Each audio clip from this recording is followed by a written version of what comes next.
Frank Oz's documentary Muppet Guys Talking had its world premiere at SXSW in 2017 and was later made available on a special website.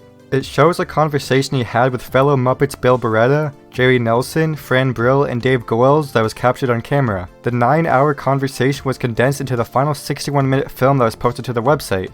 Some supplemental clips were, however, made available around the time the movie was released, but not to the general public. These included conversational outtakes, behind-the-scenes pictures, and interactions with the cast. The $97 below stage pass option, which was accessible for exactly 1 week after the film's online release, was the only way to get them at first. A DVD containing the film itself and all of the extra clips with the exception of extras The Great Muppet Caper and Jerry Nelson Solves a Mystery About All the Muppets Guitarists was also released around this time and made available for that same time frame and exclusively to VIP members. The mere fact that Muppet Guys Talking exists is significant because it was one of Jerry Nelson's last public performances as a Muppet.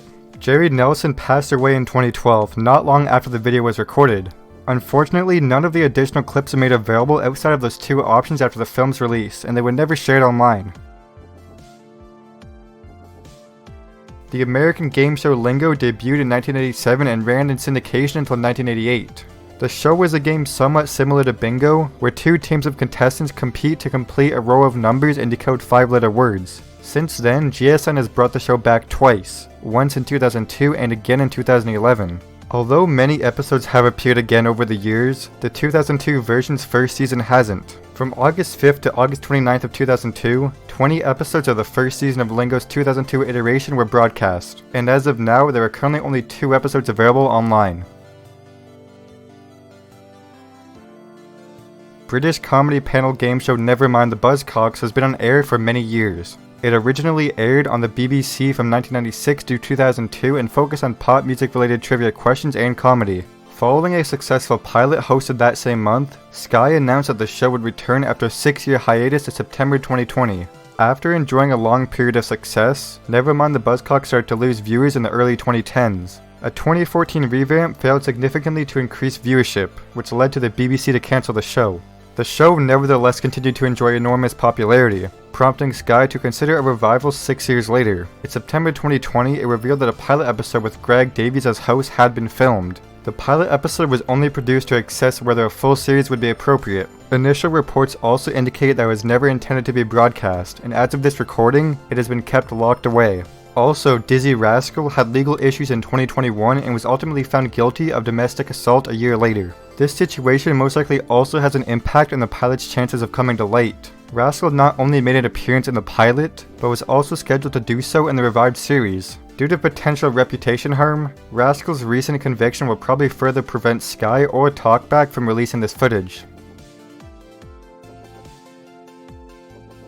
This one actually comes from a DM on Twitter where user PS Purple Syringe messaged me about an Atari 2600 game called Flesh Gordon. He found out about it from some old Christmas game magazines. This game was of course based off the 1974 movie of the same name. After doing some digging, he found that a prototype of the game exists but was never actually released. There is also a brief description of what the game was actually about. Also, I did some digging myself and found a big video game collector who claims he has a copy of it. But of course, I don't know for 100% certainty and there's really no proof that he actually has it. So as of now, all we seem to have is the cover art, a brief description, and a magazine scan promoting the game. From 1969 to 1973, the British television network ITV produced and aired an annual television show called All-Star Comedy Carnival on December 25th. The show featured interludes from a bunch of British musicians and entertainers of the day, along with newly produced Christmas-themed short episodes of popular ITV comedies and light entertainment shows like Coronation Street, On the Buses, and Joker's World, among others. Was obviously an attempt by ITV to replicate the success of the BBC's own annual variety show Christmas Night with the Stars. With the same writers and a sizable portion of the same cast and crew as the original shows, these sketches are typically produced to the same standards as a typical episode of their respective shows. In an effort to boost the show's ratings even more, well-known British actors would also be hired to host it. Some of these hosts would include Max Bygraves, Des O'Connor, and Jimmy Tarbuck. Nevertheless, despite All-Star Comedy Carnival's efforts to mimic the format of Christmas Night with the Stars, it was not as successful as the latter shows, lasting only 5 episodes over the course of 5 years before being cancelled and largely fading into obscurity after that. All-Star Comedy Carnival is yet another show that was subject to the tape wiping procedures used by many British television networks at the time. in which videotapes of broadcasted shows would also have the contents erased so that the tapes could be reused. This was a measure often carried out by both Christmas Night with the Stars and All-Star Comedy Carnival, with both shows currently impossible to view in their entirety. Due to these practices, only the complete runs of the 1972 and 1973 editions of All-Star Comedy Carnival exist, and the only other material from the show to have surfaced is a single sketch from the 1969 edition based on the ITV sitcom The Dustbin Men. The 1969 Dustbin Men sketch was added as a bonus feature to the 2016 DVD releases of the 1972 and 1973 show. But overall, due to the tape wiping procedures and the absence of home recording equipment in the UK at the time of the original broadcast, the 1970 and 1971 shows remain completely lost to this day, along with the remaining sketches from the 1961 Dustbin Men show. 5 animated shorts lasting 1 minute each titled The Hopkins or The Nicotine Family were created by Studio Moshi and debuted on Nickelodeon Australia in late 2005. According to marketing director David Ray, Nickelodeon was looking for a family that was representative of modern Australia and reflective in a positive sense of what families are all about.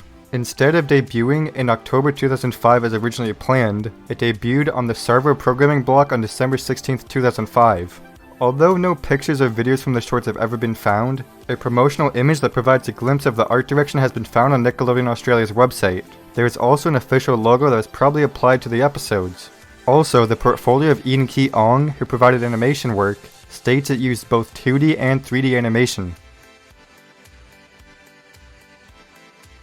The first book in James Dashner's Infinity Ring novel series, A Mutiny in Time, was released under the Scholastic imprint in 2012 and marked the beginning of the series. Scholastic also announced plans to create a browser-based Infinity Ring web game before the book series made its debut on August 28, 2012, along with the first book. The game was made available on the Infinity Ring website, and new episodes were added as new books in the series were published. There are a total of 8 episodes in the game, only one of which is a training episode. The game's episodes would all be released at the same time on the iPhone and iPad. The website, game, and iOS releases were all lost when they were all removed from the App Store at some point in 2018. Each book in the series served as the basis for a different episode of the game. To advance in the storyline of each episode, you had to complete a number of tasks. Every episode has a different historical setting and is closely related to the corresponding book.